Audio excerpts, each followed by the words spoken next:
New research shows the odor of our hands can identify our biological sex. But how can this be? It's all about chemistry.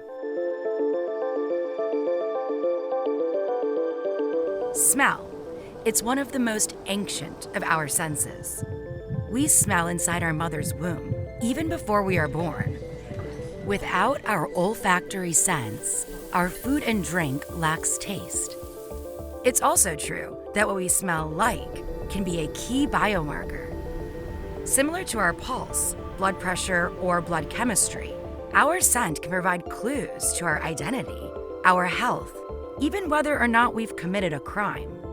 The problem we're trying to solve is that when you go to a crime scene, we now focus on DNA, if somebody leaves their DNA, or we may look at eyewitness identification, or we may look at other methods. But human scent is evidence, and right now it's overlooked. For the most part, we don't collect human scent as evidence, and it could be a very, very powerful tool by doing studies like this. As we move through the world, our odor remains, along with sweat and oils, as we constantly shed the epidermis, or outer layer of our skin. Our body temperature is typically warmer than the room temperature, so we have what's called like a human thermal plume. So there's a constant flow of warm air rising up from your body, and that warm air actually brings skin cells along with it, and those skin cells are saturated with your scent. Research has found that human odor is actually a complex mixture of volatile organic compounds secreted from our bodies. These VOCs, or volatile organic compounds, are actually a mixture. There could be hundreds of different chemicals there. And what we do is we identify the most important chemicals that can be used for differentiating a person. VOCs can be analyzed by an instrument called a gas chromatograph mass spectrometer.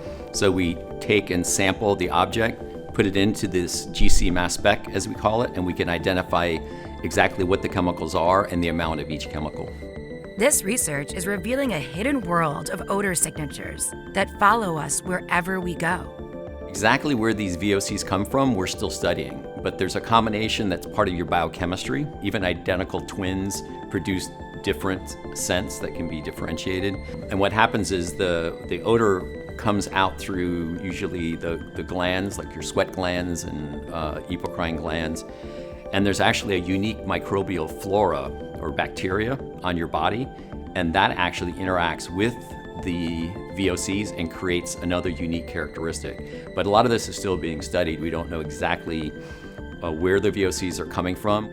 And this is just the beginning. We're actually looking at other class characteristics that we can use to help identify a person who left their VOCs or their odor behind.